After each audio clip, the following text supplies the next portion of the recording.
Welcome to the Roth Show. I only wear the bunny suit when I need to get attention, when somebody's not paying attention, and I'll tell you how I got started with it.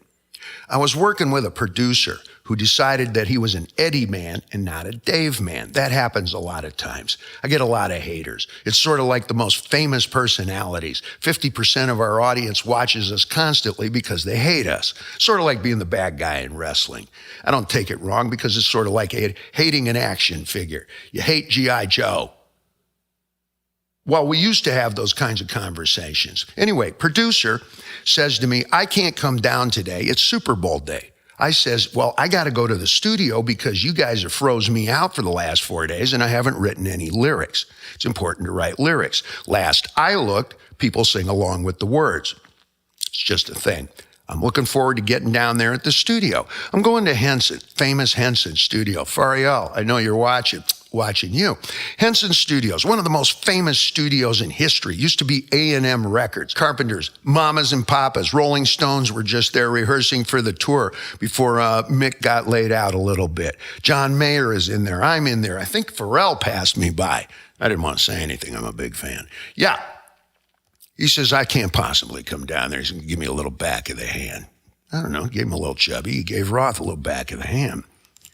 I says, really? Just tell the guard. He says, I can't tell the guard. I says, share it with the engineer. Ask him to come on down. I'll give him $150 for a 20-minute ride. He says he's already got $150. Gives me the back of the hand.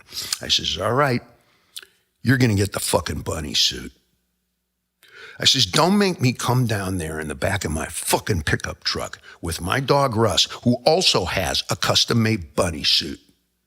And we're going to sit in the back of that truck in Shays Lounges, and we're going to watch a little TV show like White Trash, which I am a card-carrying fucking member of. And we're going to have my Yeti cooler, and he's going to have his little Yeti fucking thermos, and we're going to sit in the back of that truck on La Brea and Sunset until there's a parking jam 2 miles that way, 2 miles this way, 2 miles this way, and 2 miles this way, S.A.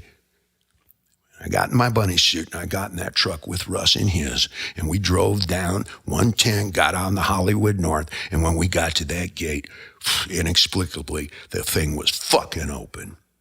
Fear the bunny. Now I'm going to try and speak sensitively here. Leonardo da Vinci and 3 of his buddies got drunk on wine and butt-fucked the paint mixer, who turns out he's moonlighting as a hooker. Who knows how much a paint mixer makes these fucking days? He's got to make it. He's got to make ends meet. No pun intended. I'm sitting here with patient X. I have patient X on the telephone. Thank you for calling in, sir. No problem. I can't show my face, but I'm really glad for you having me on the air. Absolutely, sir. This is a pleasure, and it's quite an interesting. We're going to have an unflinching, incisive view into quite an interesting story that you have. Well, it's not really a story. It's my life. Exactly. For all of you who are about to hear this and imagine it, you won't be able to unimagine it. And some of these next scenes that he's about to depict may not be appropriate for pencil dick adults. Should I start? Absolutely. Please take your time. Well, I work at the textile factory across the street. I know it well. I use their parking lot. Yeah, I know the parking lot. And I work at the workbench, and I can see all the other machinery and the gear where I work from. And I got to tell you, you know my story. I do. Please, sir, take your time and continue. You're amongst friends. Thank you. This is kind of embarrassing. Don't be embarrassed. Well, from where I work, I can see all the other machines and the gear. And I know this is a little strange, but I started thinking about sticking it in the paint mixer. Please, take your time.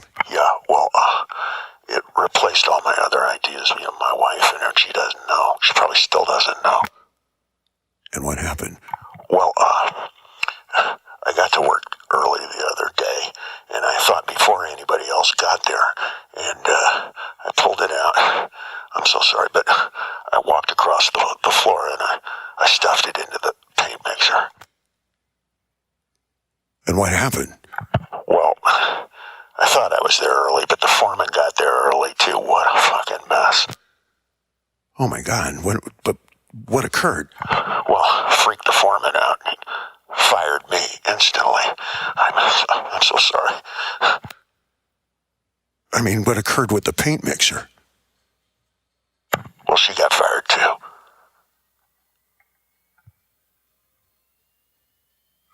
Mona Lisa, case in point. DaVinci and a couple of his guys get drunk and decide to stick it in the paint mixer. I know, sounds a little kinky, but a lot of artists are kinky. Tom, we make our living in Hollywood. Like the fella in Green Book says, he says to the artist, he says when he discovers that the guy has some sexually interesting proclivities, he goes, look, I've been making my living in nightlife here my whole life. Life is complicated. And it is. And artists are traditionally very complicated. Reading about their complications is a guilty kind of a pleasure, right? So DaVinci and a couple of his buddies get drunk, and this is true, 1476, decide to stick it in the paint mixer. Bobby, it's D-Row. Hey, how are you? Hey, how are things in the first precinct? I tell you how they fucking are. Same old shit, different day. Different shovel, Bobby. You'll never guess. Yeah, you'll never guess who the fuck is doing what, the who will fucking get. And you're not getting tired of this DaVinci shit, or how many fucking times do I gotta go up to this Mook's fucking studio, huh? Yeah, he's stuck in the paint mixer again, and the kid complained. What the fuck? I go up there, nah, this is Saltarelli kid. I know. He makes a living at this shit. What, he probably didn't give him a tip, huh?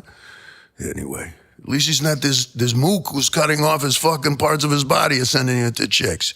We all know that guy, but I'll tell you what, he makes a nice ceiling paint. Until somebody comes up with something better. My wife wants this guy to do the ceiling. What the fuck? At least I can get home, watch the game, play it with the kids.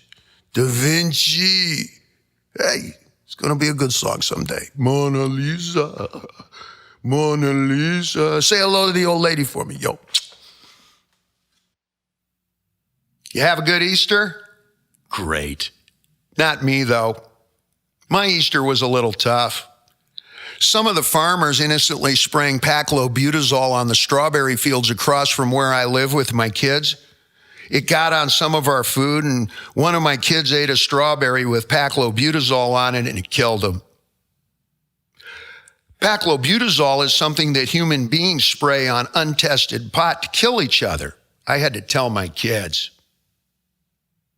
Don't be a dumb fucking bunny.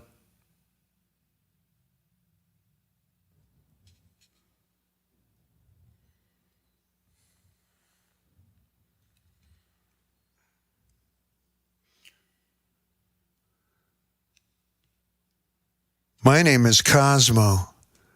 I'm the self-taught genetic physicist who engineered Dave's pot. He doesn't need to test it. Whoa. Hey, man, that's a lot like The Exorcist. You gotta meet my sister. She can do that, too. Ooh.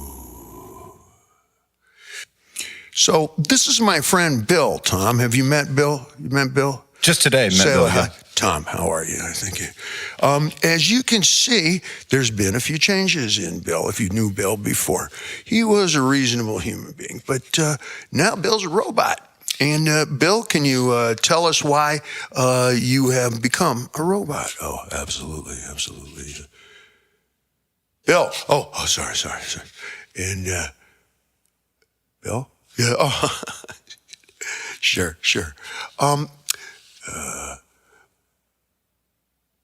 Bill?